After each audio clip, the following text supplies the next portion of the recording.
So, before we start, spoilers. A lot of spoilers. Please watch toward the end. I understand the consensus that, Maruki is wrong, and yes, he is. But I'm just making a case for the other side. I do believe myself personally that Maruki is wrong, and I do address it later down the video. But for now, just watch it and give me your thoughts down below. I can't wait to read your comments. I am definitely not a box. And if you don't know anything about Persona 5 Royal, well, I beg you, go play the game. Go play the game. It's a good game. And if you're not into the whole grinding and pulling mad hours and taking turns, you can put the game on easy and go enjoy the story. It is a really well told story that I think it's worth having a discussion about, which is the main focus of this video. So, once again, I am definitely not a box, and welcome to Persona 5 Royal, the failed savior. Joker, for the most part, is a selfless character. We can see this very clearly through his actions from the whole campaign, the whole story. This man is a very selfless character. He does it for the good. Even if he's forced to do whatever he has to do, he's doing it for the greater good no matter what. Ryuji, for the most part, takes a spot as a morally gray character, to a point. He wants to be rich. He wants to get paid. He wants to even become famous. He wears those aspirations on his sleeve. But when the chips are down, he will do what's right no matter what the price. He didn't know that he will come back. Shoot, Morgana didn't know. For a good few minutes, we thought that he was dead. Party members dying isn't new to RPGs. And in Persona 5, especially, this game tackles some very heavy topics. So death of a party member doesn't seem too far off, and Ryuji still did this. So Ryuji is still one of those very good characters. Very nuanced, he's a bit selfish, but we can tell that he cares for his friends deeply. So what about Joker? Fact, he's great for the most part, let's be honest. The dialogues you can choose let him become a smart ass, for the most part. But as a character, for himself, he's not bad. Even the anime does a pretty good job of showing what good boy he is. Until he isn't. Look at this moment right here. Thank you. Thank you.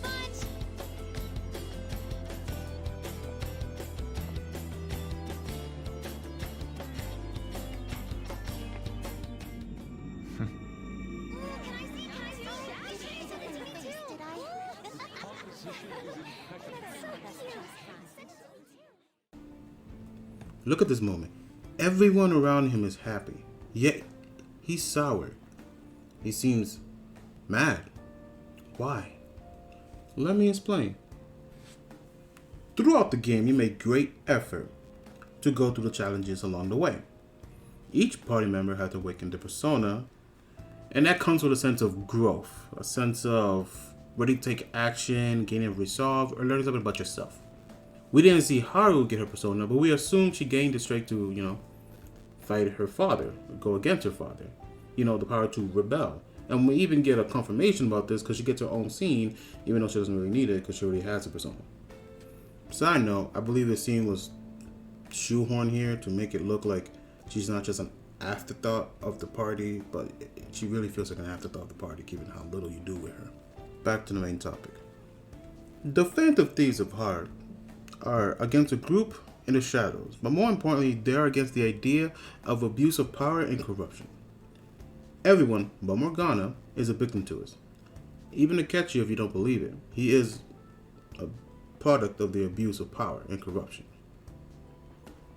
Joker, to his core, fights that power, that abuse of power, the idea, that concept, so much that he's even willing to take down God. Sure, this whole scene is the power of friendship, unity, anime, guns, and Satan. But he still uses that power to fight those who force control on others. What happens when a fight's over? Well, as you know, Joker chooses for himself, that's very important, we're going to wrap around that later, to go to jail for the greater good, to testify on the corruption and what Shido has done. But that didn't need to be the case, and Maruki proves that. Throughout this game, you will hear the phrase, shitty adults thrown around, mostly by Ryuji, but no one ever disagrees when he says it. The Phantom Thieves use their power to oppose evil, not just for good, and that's a very important distinction. It's like Link fighting Ganon. He's opposing Ganon, opposing evil to return the status quo, to keep the broken, dysfunctional world the way it is. Yes, it is broken, but also yes, there is beauty in it. Sure, they take out a teacher, a gangster, a food tycoon. They all oppose them, but once their hearts has changed, people's lives go back to normal, which is mostly for the betterment of them. Except in this case, that doesn't change. That just gets dead. So when something feels off, and Akechi comes back to life, he lets you off the hook. He lets Joker go home to his friend. It's too good to be true, but at the moment, Joker doesn't care. After a long, hard-fought battle, he gets to return to his friend, to the girl of his dreams, whichever one you pick, and gets to go home. New Year rolls around, and things are just off, weird, in fact strange. Morgana is a boy, a stud, sleeping with you in the same bed. Look at this bed. It's tiny. What the hell? Kudos for Joker taking it as calmly as he could. Once Joker goes downstairs is when things change. Futaba has her mother back. Let me repeat that. Futaba in Sojuo has Wakaba back. This is weird, unexplainable, and yet it is happening in front of you. Maruki is using his power and his knowledge. He's doing his best to make people's dreams come true, or to improve their lives in which will benefit them and make him happy. And for a short while, he does. Everyone except Joker gets exactly what they want. Maruki gives them everything he can possibly give them. An has her best friend back. Her best friend never went through such a traumatic experience, and never this. Ryuji is back on the squad and his leg has never been broken. Yusuke's mom's art is being recognized and acknowledged for the once-in-a-lifetime painting that it is. Haru has her father back. Remember, Haru had to witness her father's death. Let's not forget Makoto and her sister's relationship is beyond improved, and they also have their father back as well. Joker isn't affected. Maybe he doesn't want anything from Maruki. Maybe he just wants things to be how they were. Or it could be that both Joker and Akechi aren't affected by his power. Since both of them are the chosen one by powers beyond our imagination, we just don't know. It's never confirmed. Yet, Maruki understands this, and he does his best to reason with you. Akechi isn't gonna listen, but maybe Joker would. So you, as Joker, go around, go to see your friend's life, and the things you have to do is cruel. You have to question their happiness. Let's not beat around the bush. Joker is asking, questioning, telling Futaba to keep up her mother. Essentially, that's what he's saying. Let's focus on Futaba for a moment. This girl was willing to die because of the guilt and grief she felt was too much to bear for years. You went into her palace. You, Joker, Ren, understood the love she had for her mother and the torment of years that she felt. And you're asking her to give up that happiness after you see how joyful, how gleeful, what a difference having her mother in her life means to this girl. You're asking her to give up her mother. Isn't that a bit cruel? Don't you think so? Assuming you have everybody's confidant rank to the max, Joker is considered a very close, personal, important friend. One that will never be forgotten, once in a lifetime type of friend. Yet, Joker hints to each of his friends a reality check. Akechi deems Maruki is selfish. only doing this to further his gain, his recognition, and his research. Maruki agrees, but Maruki saw the benefit of his work. So, he took quite literally the thankless task to pretty much stay in the shadows and try his best to fix or improve the world for everyone, not just our heroes, but for everyone. The kid that wishes he can walk again, just so he can run and play soccer with his friends, he can do that in Maruki's world. No matter what you say, that is a miracle in every aspect of the world, and Maruki's power allows him to do this. I mean, you have to ask yourself, what is the worst thing Maruki can do with his power? He could have been like any other palace owner on a grand scale, but he chose not to. Akechi doesn't want to be safe. He doesn't want to be petty. So he ends up fighting Maruki for a sense of pride. You can tell in his actions. He said, I ain't gonna let no one control my destiny, my fate. I choose for myself. Fair enough. Maruki understands this, so he won't press the issue with Akechi out of sense of respect. He knows what Akechi has been through. He understands it. Remember, he knows. Never confirmed, but it's insinuated that he knows. Now, back to Joker.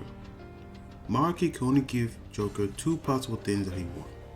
Maruki gave him back Akechi. Believe it or not, even if the game doesn't spend much time on it, Akechi's death does affect Joker greatly. They are two sides of the same coin, chosen by deities in some sick game for humanity. This dark reflection is used a lot in gaming. Joker understands Akechi. Joker has every right to be just like Akechi, but he doesn't. Ryuji could have become exactly like Akechi in all fairness. That's how much he hated Kamoshida, but he doesn't. He has Joker, he has Morgana. Akechi has no one. And the way he goes about things show it. He trusts no one, he confides in no one, he relies on no one, he does it himself. Even if it means he has to cross some lines, he will do it himself. So giving Akechi a second chance of life is one thing Joker does want. The second thing is something Maruki cannot give him, and that is a true sense of agency. This is where I believe Joker fails as a hero. Let me explain. Joker has everything taken from him because of Shido. His friends, his family, his school, his day-to-day life, his way of life, just taken away from him. He did nothing wrong and lost everything. Then the woman that could have helped him, could have saved him, the one he tried to save that night, threw him under the bus to save her own skin. His freedom was taken away from him. His sense of agency was taken away from him. So in order to protect his agency, his freedom, he sides with Akechi. That's one way of looking at things. And I'm not here trying to compare trauma between people. That's very toxic. But for the sake of argument, let's see what happens to Joker's friends. Ryuji had his dream taken away from him, his leg broken, and his friends turned on him. Ryuji was trying to ease the financial burden, from his mother. He comes from an abusive household. He was trying to become a star athlete so he can go to a good college and ease his mother's worries. He was never running for himself. Remember, when the chips are down, he will run and even give up the most important thing, his life, for his friends. Though he's still alive, he was willing to sacrifice himself for the people he cared for. An was preyed on, became a social outcast, tried her best to bear the brunt of the situation for her friend, was blackmailed, and in the end, it blew up in her face. An feels responsible for what happened. You deeply know that this is probably her greatest regret moving forward for the rest of her life. She's going to be thinking about these days for the rest of her life. Even if she got some form of closure, some scars and never healed. The use case had his whole world shattered into pieces. The man he loved, his father figure, didn't see him as nothing more than a pet project, and is very heavily implied that had a hand in his mother's death and is using her work for his own profit. It's a wonder that this Yosuke doesn't need much therapy after this. God, man, that would be damaging for me. Then Makolo didn't have it too bad. I'm not gonna lie. I'm not gonna like sugarcoat it, but I'm just gonna say how it is. She was being blackmailed by the principal to get a good recommendation to go to college you want. That is sucky. Things were kind of bad at home because her sister had a lot to deal with at work. And she felt like, well, shit, because she did nothing on the whole Kamoshida situation. She was both powerless to do anything and she turned a blind eye to it as well. She shouldn't feel guilty for the man's actions, but a little bit of responsibility falls on her lap. At least that's what she believes. Again, Futaba was willing to die from the trauma and grief she felt about her mother. And all Sojiro can do was watch because he is powerless to help her. And lastly, Haru has every reason to reject the Phantom Thieves. After seeing what happened to her father, she should be cursing them out. She should be spiteful, rageful even. She should be having a hard time even working with Akechi. I believe that she shouldn't even be at the party at this time because of how she feels. Her father was killed by Akechi not too long ago. She was still in mourning, and yet somehow, this is her face. Either she's an angel or to plot the man, she just doesn't care for it. And that's just her father's death, not the rest of the stuff her father has done in the situation she was in before this.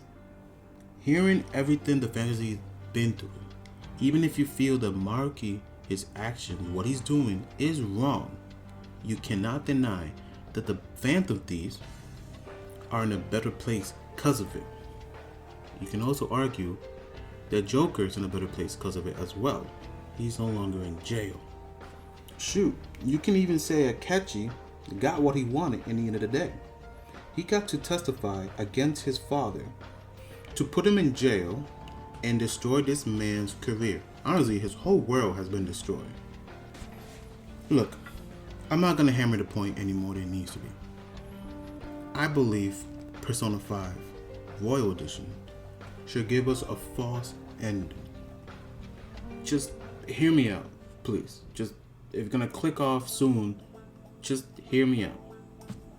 Let's say that final time that Maruki comes to plead with Joker, and he says yes, we should get a completely different ending. One where we see the Fantasy's lives all happy and successful.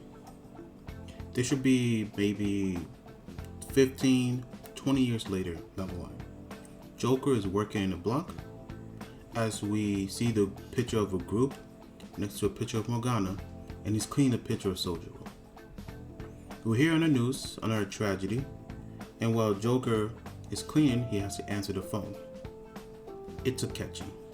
They haven't spoken in years. He tells Joker that he hated him, despised him, found him completely irredeemable for siding with Maruki, for giving him up. But he thanks him for it. Because of Joker siding with Maruki, he was able to live a good life, an honest life. He fell in love and he has a beautiful family. Joker tells him that he always knew he was going to make a wonderful father. They share some light banter back and forth, and then Akechi tells him he needs to go, he needs to end this. Joker doesn't say anything, just agrees and hangs up the phone, closes the shop early. On his way, he calls each of his friends just to catch up, and then he finds himself in a dark room with a giant monitor in the center. It is a mess. Pages upon pages on the floor, on the wall. Books are stacked up everywhere. Maruki's voice is weak and tired, speaking to himself in a panicking tone. Joker watches this for a moment and he steps forward as a husk of Maruki speaks out. He tells him he can no longer keep it up. He's failing so many people. Tears in his eyes. He's telling Joker he failed the world. He can't stop it. He doesn't know what's wrong. Joker tells him that he did all he can. He did more than enough. And Maruki just tells him he's right. So he pulls up an image of a woman living a happy life.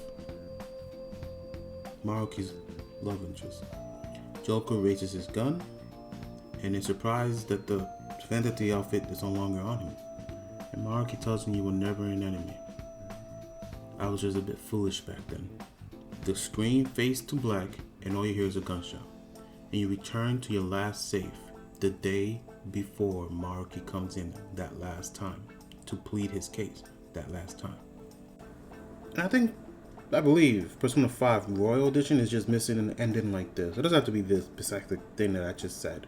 But it's a bit hypocritical of the game to fight the tyranny of corrupted adults and then have one actually try to better the society that they all find themselves in, to better everyone's lives.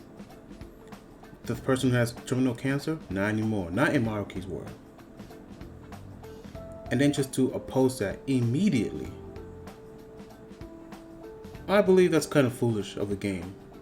Now, I don't believe Maruki should have his utopia. It'll be easy to give it to him, but I don't think that should be the way the game ends. The message is you have to struggle and make it through the world that it is. You gotta make your dream come true. You know, your cognitive, your reality. But to not give Maruki the try is a bit hypocritical. And that's all I want to say on this part before we move on to the next. I can leave the video off like this and paint Joker as an anti-hero for the last stretch of the game. But he's not. Joker understands something that Akechi might not, which is that Maruki, even if his intentions are pure, Maruki is drunk with power. Sure, he's using his power selflessly to the benefit of others, but he's still just drunk off his own power. You can interpret it as this: Joker, the Vanities, and Akechi are fighting for the people, while Maruki is fighting for the world. Maruki's power allows him to change the world for the better, literally overnight. I'm going to end the video with this final statement. Joker, in my eyes, fails as a savior because he fails to see how the situation benefits those around him. Those that he cared for. Everyone, even Joker, has improvement in their life under Maruki's world. A kid that lost his eyesight has it back. Joker doesn't have that kind of power. Maruki is drunk with his own power, and his savior complex stops him from acting or even thinking that not how he should use the power, but whether if he should be using it at all. Maruki, in the end, has the best intentions and wants no one to suffer in this world as he did, or even worse. He has massive empathy, but he is way too cunning in himself to see the moral issues his actions are causing.